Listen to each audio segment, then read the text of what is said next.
माननीय श्री पुष्कर सिंह धामी जी कृपया अपने उद्बोधन से हम सबको प्रेरणादायी उद्बोधन से अनुग्रहित करने का कष्ट करेंगे। श्री पुष्कर सिंह धामी, माननीय मुख्यमंत्री उत्तराखंड।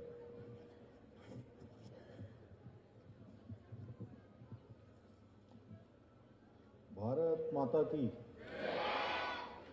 भारत माता की। President cup 2025 Tehri water sports के आज समापन समारोह में मंच पर आसीन अभी आप सब ने जिनको बहुत संक्षिप्त में और जिन्होंने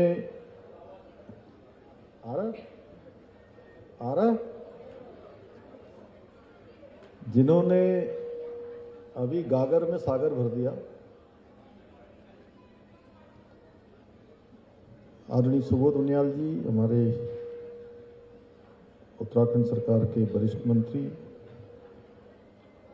यहाँ के माननीय विधायक आदरणीय किशोर उपाध्याय जी, भारतीय जनता पार्टी के जिलाध्यक्ष उदय सिंह रावत जी, देवप्रयाग विधानसभा के माननीय विधायक विनोद कंडारी जी, घनसाली विधानसभा के माननीय विधायक शक्तिलाल शाह जी, माननीय विधायक प्रतापनगर आदरणीय विक्रम सिंह नेगी जी, जिला पंचायत की अध्यक्ष सुश्री सीता सजवाण जी, प्रबंध अध्यक्ष एवं प्रबंध निदेशक टीएचडीसी श्री सिपन कुमार गर्ग जी, अध्यक्ष नगर पालिका परिषद टिहरी मोहन सिंह रावत जी, एके सिंह जी, एलपी जोशी जी, प्रशांत कुशवाहा जी, अध्यक्ष एशियन कायाकिंग एवं canoeing association Shri DK Singh ji, secretary general Uttarakhand Olympic association, और यहाँ पर आए हुए हमारे सभी अतिथिगण, श्री खेम सिंह चौहान जी, यहाँ की जिलाधिकारी नीतिका जी, और एसएसपी टिहरी, मुख्य विकास अधिकारी और टीएचडीसी और अन्य विभागों के आए हुए सभी हमारे अधिकारीगण, उनके सभी परिजन और विभिन्न देशों से पधारे हुए सभी हमारे खिलाड़ी, प्रशिक्षकगण, खेल संघों से जुड़े हुए सभी पदाधिकारीगण और बड़ी संख्या में जिनकी आवाज़ बहुत इस पूरे पंडाल को गुंजायमान कर रही है, ऐसे मेरे प्रिय सभी छात्र एवं छात्राएं, प्रिय बच्चों और जिन बच्चों ने यहाँ पर अपनी प्रस्तुति दी, ऐसे हमारे सभी विद्यार्थीगण, सभी बच्चे, सभी कलाकार बंधु, मीडिया के सभी मित्र, मैं सबसे पहले तो इस चौथे टिहरी वाटर्स क्लब के इस भव्य समापन समारोह में उपस्थित होने पर आप सभी का हृदय से स्वागत करता हूं, आप सबका अभिनंदन करता हूं।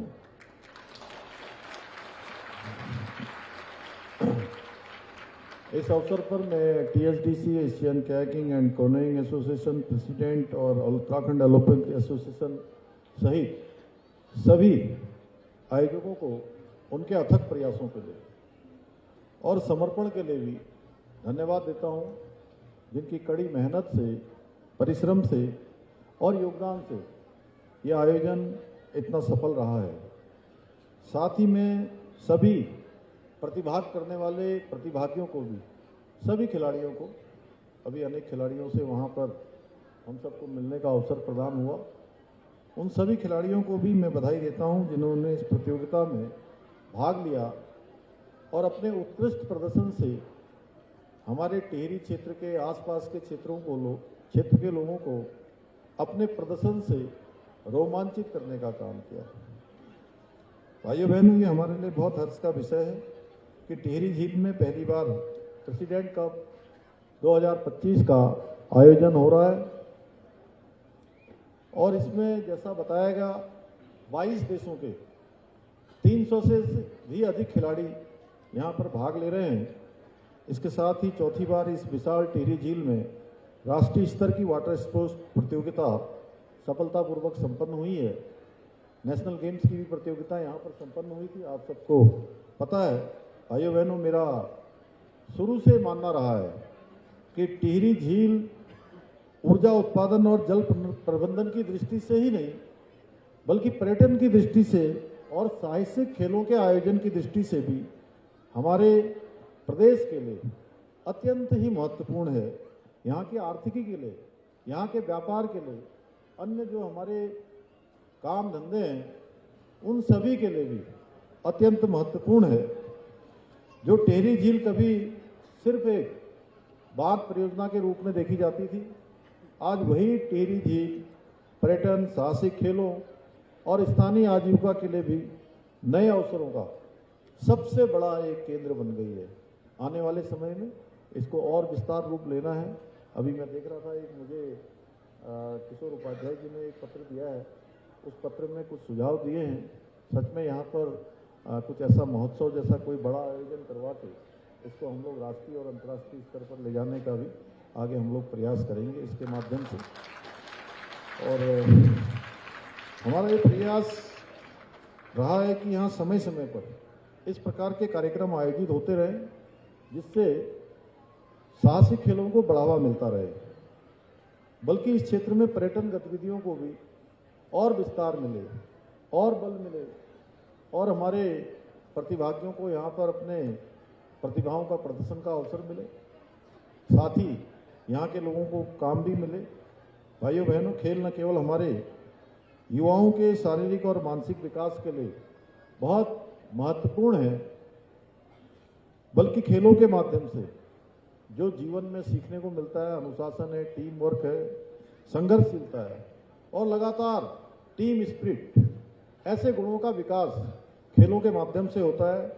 इसी को देखते हुए आदरणीय प्रधानमंत्री जी ने अपने प्रधानमंत्री बनने के बाद अनेक जो खेलों के क्षेत्र में नवाचारों को प्रारंभ किया, नए निर्णय लिए और खेलो इंडिया, फिट इंडिया जैसे कार्यक्रमों के माध्यम से देश में खेल संस्कृति को प्रोत्साहित करने का काम किया।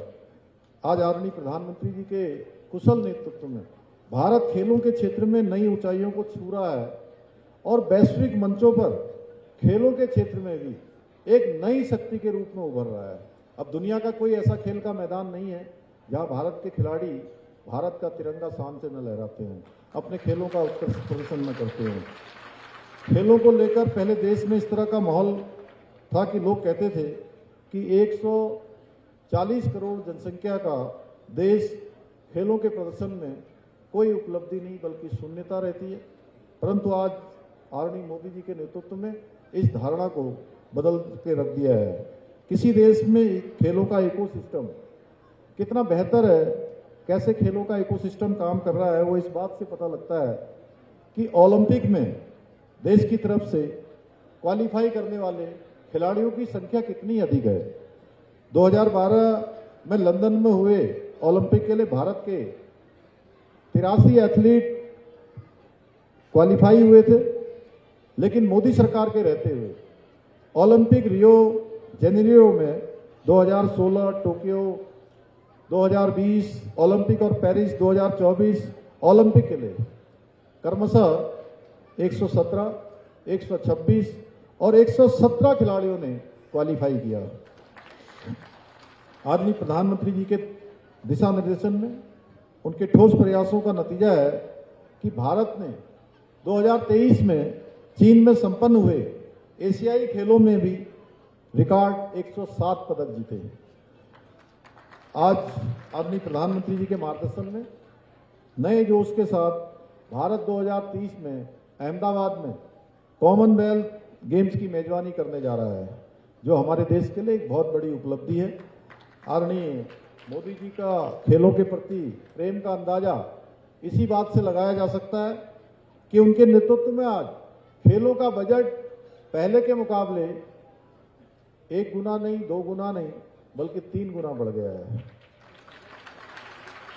भाइयों बहनों,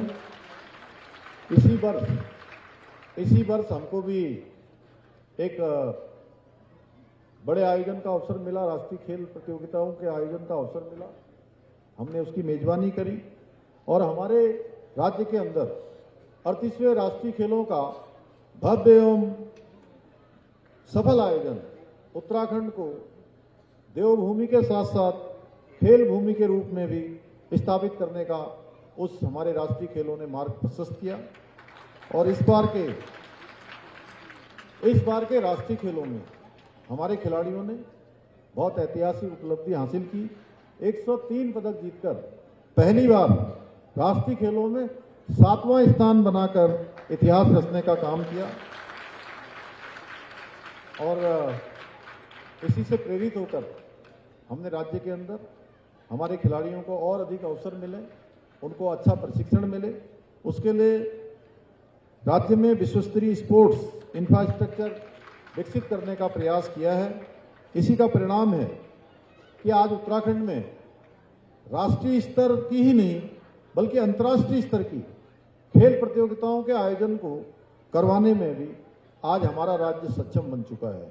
अब राष्ट्रीय नहीं बल्कि अंतर्राष्ट्रीय स्तर की प्रतियोगिताएं भी हमारे राज्य के अंदर आयोजित हो रही हैं। अभी हाल ही में देखा होगा आपने स्पोर्ट्स स्टेडियम देहरादून में जो आइस रिंक है उसमें अंतर्राष्ट्रीय स्तर की प्रतियोगिता आयोजित की गई, जो न केवल हमारे राज्य के लिए गौरव का विषय है बल्कि भारत में शीतकालीन खेलों के एक नए युग का सूत्रपात करने में भी मील का पत्थर सिद्ध हुई है। यही नहीं, हमारी सरकार ने राज्य में स्पोर्ट्स लीगेसी प्लान भी लागू करना का प्रयास किया है और इसका जल्दी हम लागू करने जा रहे हैं, जिसके अंतर्गत प्रदेश के 8 शहरों में 23 खेल अकादमियों की स्थापना की जाएगी और इन अकादमियों में 920 विश्व स्तरीय एथलीट और 1000 अन्य खिलाड़ी उच्च स्तर का प्रशिक्षण प्राप्त कर सकेंगे। इतना ही नहीं, हम जल्दी प्रथम खेल विश्वविद्यालय, महिला स्पोर्ट्स कॉलेज स्थापित करने के अपने संकल्प को भी साकार करने की दिशा में तेजी से काम कर रहे हैं।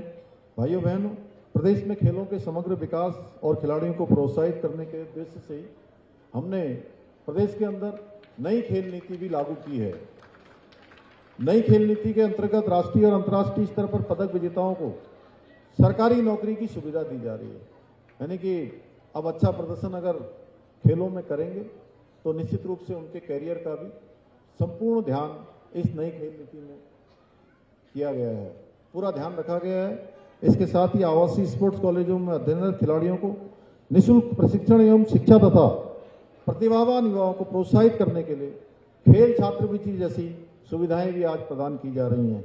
इतना ही नहीं, हमारी सरकार मुख्यमंत्री खेल विकास निधि, मुख्यमंत्री खिलाड़ी प्रोत्साहन योजना, मुख्यमंत्री उदयमान खिलाड़ी योजना तथा खेल किट योजना जैसे कार्यक्रमों के माध्यम से राज्य के युवा एवं उभरते हुए खिलाड़ियों को प्रोत्साहित करने के लिए काम कर रही है।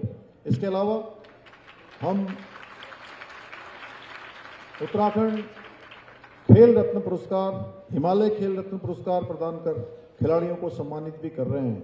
इसके साथ ही हम राज्य की खेल प्रतिभाओं को निखारने के लिए, प्रशिक्षकों को सम्मानित करने के लिए देवभूमि उत्तराखंड द्रोणाचार्य अवार्ड भी प्रदान कर रहे हैं। यह भी हमने प्रारंभ किया है। इसके अतिरिक्त हमने राजकीय सेवाओं में खिलाड़ियों के लिए 4% खेल कोटा जो बंद हो गया था, उस खेल कोटे को भी फिर से हमने लागू कर दिया है, जिससे हमारे खिलाड़ियों के परिश्रम को उचित अवसर और सम्मान मिल सके। आज के इस कार्यक्रम के अवसर पर मैं इस प्रतियोगिता में विजयी होने वाले सभी खिलाड़ियों को और उनकी उत्कृष्ट उपलब्धियों के लिए विशेष रूप से बधाई देता हूं। साथ ही प्रतियोगिता में भाग लेने वाले प्रत्येक मेहनती प्रतिभागी की मेहनत और लगन की भी सराहना करता हूं। खेल में हार जीत होती रहती है, लेकिन खेल भावना बनी रहनी चाहिए। मुझे प्रसन्नता है कि यहाँ पर जो ये आयोजन हुआ है, इसी भावना को आगे बढ़ाने में, खेल भावना का संदेश देने में सफल होगा। मैं प्रदेश के अपने सभी युवा खिलाड़ियों से भी और अपने प्रिय विद्यार्थियों से, छात्र छात्राओं से भी, प्रिय बच्चों से भी कहना चाहूँगा कि आप पूरी लगन से, मेहनत के साथ अपने सपनों को साकार करने के लिए आगे बढ़ते रहें। आपके सपनों को पंख लगाने और आपको हर संभव सहयोग प्रदान करने के लिए आदरणीय मोदी जी के नेतृत्व में हमारी केंद्र और राज्य की सरकार सदैव आपके साथ खड़ी है, सदैव आपके प्रोत्साहन के लिए तैयार है। मुझे पूरा विश्वास है मुझे पूरा विश्वास है कि भविष्य में भी आप सभी खेलों के क्षेत्र में अपने उत्कृष्ट प्रदर्शन से राष्ट्रीय और अंतर्राष्ट्रीय मंचों पर राज्य का और देश का नाम रोशन करने में अवश्य सफल होंगे। इसी विश्वास के साथ पुनः मैं आप सभी को एक बार फिर से धन्यवाद करते हुए, और जिन्होंने यहाँ पर बहुत सारे कार्यक्रम शुरू करवाए थे, टीएचडीसी के प्रबंध निदेशक जिनका असमय ही अभी बहुत दुखद